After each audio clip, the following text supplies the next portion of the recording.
वो मेरी महबूबा, तुझे पाकिस्तान जाना है तुझा। ये कश्मीर के लोगों की, युवाओं की खास तौर पर बात करना चाहता हूँ। युवा खुश है, वहाँ बम पटाखे छोड़ रहे हैं। आपने कहा कि कश्मीर के युवा खुश हैं। अब मुझे क्या आपको नहीं लगता कि आपका ये बयान कहीं ना कहीं कश्मीर की स्थिति को नहीं देखता है? इतिहास के वो 21 महीने जिसकी शुरुआत 25 जून 1975 को की गई थी, आज भी उस दिन को काले दिवस के रूप में याद किया जाता है। लेकिन आज से ठीक 40 साल पहले, आज 40वीं बरसी पर इमरजेंसी को भारतीय जनता पार्टी इमरजेंसी विरोध दिवस के रूप में मना रही है और कांग्रेस पर जमकर निशाना साधा जा रहा है। अब बीजेपी इस दिन को इमरजेंसी विरोध दिवस के रूप में मना रही है। इस पर हमारा बीजेपी प्रदेश प्रवक्ता से उनका बयान लेना जरूरी है। नमस्कार, मैं दीपा राणा और आप देख रहे हैं रिपोर्टर्स इंडिया। इस वक्त हमारे साथ मौजूद है करनी सेना के राष्ट्रीय अध्यक्ष एवं बीजेपी के प्रदेश प्रवक्ता सूरज पाल अम्मू। अम्मू जी, आपका स्वागत है रिपोर्टर्स इंडिया पर। जी धन्यवाद। इमरजेंसी के 40वीं बरसी पर आज बीजेपी इसे इमरजेंसी विरोध दिवस के रूप में मना रही है। कांग्रेस पर जमकर हमला भी बोला जा रहा है। आपातकालीन के 40 वर्ष यानी कि 40 वर्ष पूर्व जिस प्रकार की नीति कांग्रेस की थी, आज भी उनकी विचारधारा वैसी की वैसी है। आज भी वो चाहते हैं देश उनके तरीके से चले। आज भी वो चाहते हैं कि लोकतंत्र में, जैसे उस समय पत्रकारों का गला घोटा गया, पत्रकारिता का गला घोटा गया था, लोगों को जेल में डाल दिया गया था, उनकी नसबंदियाँ कर दी गई थी। आज भी इस प्रकार की सोच रखने वाले इन कांग्रेसियों को जरा भी शर्म हया नहीं है। हम एक बात कहना चाहते हैं, हम लोगों ने दंश झेला है। मैंने उस समय वो हालात, मैं तो उस समय बहुत छोटा था, परंतु जो कहानियाँ हम सुनते हैं, अखबारों में पढ़ते हैं, आज भी ऐसा लगता है कि आपातकालीन की जो यातनाएं, लोगों को घरों से निकाल कर ज़बरदस्ती नसबंदियाँ की गई, उनको जेल में ठूस दिया गया। उन बातों को याद करके मैं आज वो जो बुजुर्ग आज भी जीवित हैं, वो जब गाथाएं सुनाते हैं, कहानियाँ सुनाते हैं, यातनाएं उनके साथ क्या क्या हुई सुनाते हैं, तो रोंगटे खड़े हो जाते हैं। हम लोग विरोध दिवस इसलिए मना रहे हैं कि कांग्रेस ने जो जुल्म इस 60-62 सालों की सत्ता के दौरान देश में किए हैं, इमरजेंसी तो एक उदाहरण है, अनेकों उदाहरण हैं जो इंदिरा गांधी ने, जवाहरलाल नेहरू ने, इन लोगों ने देश के ऊपर किए हैं।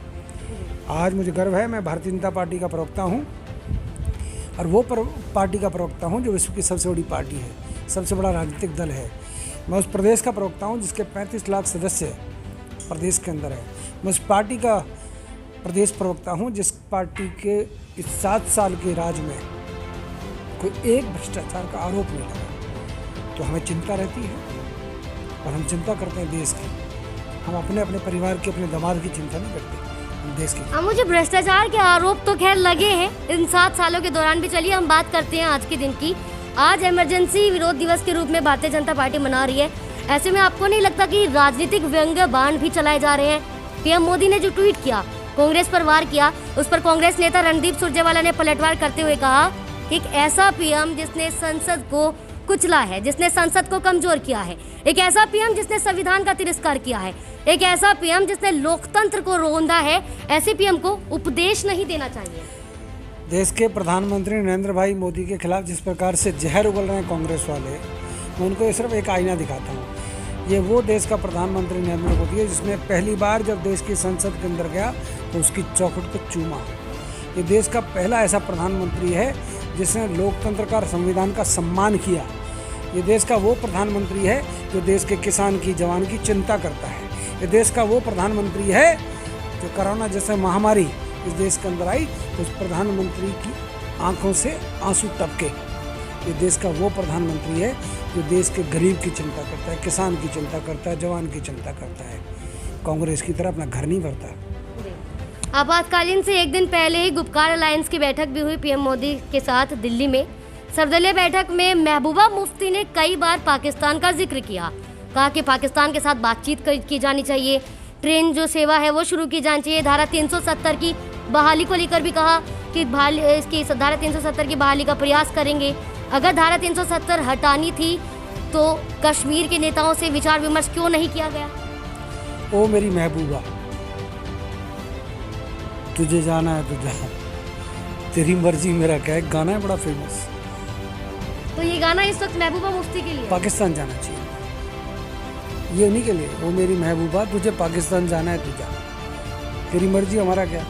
अरे देश के प्रधानमंत्री दिल्ली और कश्मीर की दूरी कम करने पे लगे हुए हैं, दिलों की दूरियां कम करने के लिए लगे हुए हैं। पहली बार कोई देश का प्रधानमंत्री है जिसने सभी दलों को सामने आमने बिठाकर वो बातें की हैं जो कश्मीर के लोगों के दिलों के छूने वाली हैं। कश्मीर के बेरोजगार युवा की चिंता करने वाला देश का प्रधानमंत्री, देश के गृह मंत्री अमित भाई शाह ने वो बातें रखी हैं। हमने कितने हज़ार करोड़ रुपए का काम नरेंद्र मोदी की सरकार आने के बाद जम्मू कश्मीर के अंदर कराया, हमने किस प्रकार के विकास कार्यों को गति दी है। ये कश्मीर के लोगों की, युवाओं की खास तौर पर बात करना चाहता हूँ। युवा खुश है, वहाँ बम पटाखे छोड़ रहे हैं कि देश का प्रधानमंत्री कश्मीर की चिंता कर रहा है और ये देश का पहला प्रधानमंत्री है। और महबूबा मुफ्ती आज भी पाकिस्तान का राग लाभ रही हैं। मुझे तो कल मुझे लगता है कि फारूक अब्दुल्ला साहब को शायद दे रहा है दुरुस्त है, उन्होंने पहली बार कुछ सकारात्मक बातें की हैं, परंतु बाप सॉफ्ट बोलता है और बेटा फिर वही पाकिस्तान की तरफ घुमा कर ले जाता है। तो मुझे फारूक अब्दुल्ला साहब की बातों पर मुझे कल पहली बार अच्छा लगा है। वैसे तो मैं उनके पक्ष में ना पहले था ना अब हूँ, परंतु उमर अब्दुल्ला अभी भी पाकिस्तान की नाजायज़ औलाद के रूप में बात कर रहे हैं। आपने कहा कि कश्मीर के युवा खुश हैं। अब मुझे क्या आपको नहीं लगता कि आपका ये बयान कहीं ना कहीं कश्मीर की स्थिति को नहीं देखता है?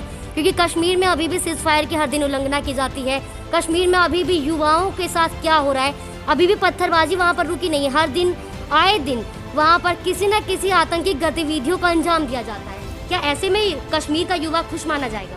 निश्चित तौर पे कश्मीर के युवाओं में बदलाव आया है।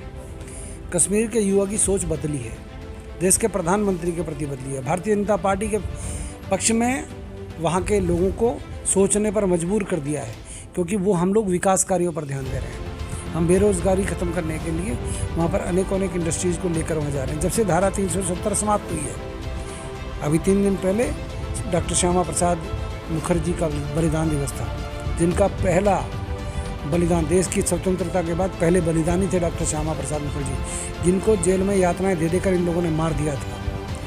हम सारी बातें भूलने को तैयार हैं, बशर्ते कि वहाँ के युवाओं को हम मुख्य धारा में शामिल करना चाहते हैं। इसलिए हम लोग चाहते हैं कश्मीर का युवा पाकिस्तान के गुणगान करना बंद करे, कश्मीर का युवा रोज़गार करे, व्यापार करे, नौकरी करे, अपने घर की चिंता करे, पाकिस्तान की चिंता ना करे। कश्मीर में शांति बहाली को लेकर धारा 370 हटा दी गई, लेकिन अभी भी शांति बहाली हो नहीं पाई। बीजेपी का अगला कदम क्या होगा ताकि वहां पर पूर्ण तरीके से वहां का युवा सुरक्षित और शांति के जीवन जी सके? जल्दी ही चुनाव के विषय में चर्चा की जाएगी। वहाँ की विधानसभाओं की जो परिसीमन की जो बातें हैं वो भी जल्द पूरी की जाएंगी। कल की बातें सकारात्मक रही, गुलाम नबी आज़ाद साहब और अनेक लोग थे, भारतीय जनता पार्टी के अनेक नेताओं थे। मुझे उम्मीद है कश्मीर की समस्या सुलझनी चाहिए, और समस्या नहीं है, ये जो समस्या पैदा करने वाले हैं उन सबको कल प्रधानमंत्री जी ने बुलाया हुआ था, और मुझे लगता है प्रधानमंत्री जी की बातें मुझे समझ में आई होंगी। और वैसे तो मेरी तो करनी सेना का राष्ट्रीय अध्यक्ष नाते तो मेरा कहना कुछ और है कि लातों के भूत बातों से नहीं मानते, फिर भी देखो क्या होता है। चलिए अब देखना होगा कि आगे क्या होता है, क्योंकि सर्वदलीय बैठक तो हो चुकी है, कश्मीर के तमाम मुद्दों को उस बैठक में रखा गया। अब देखते हैं जिन मुद्दों को रखा गया उस पर कितनी जल्दी कदम उठाया जाएगा। लेकिन आपातकालीन में जिस तरीके से बीजेपी कांग्रेस का विरोध कर रही है, इस दिन को इमरजेंसी विरोध दिवस के रूप में मना रही है, और महबूबा मुफ्ती के पाकिस्तान और धारा 370 वाले बयान को लेकर आपकी क्या राय है, हमें कमेंट करके ज़रूर बताइए। और तमाम खबरों के लिए देखते रहिए रिपोर्टर्स इंडिया।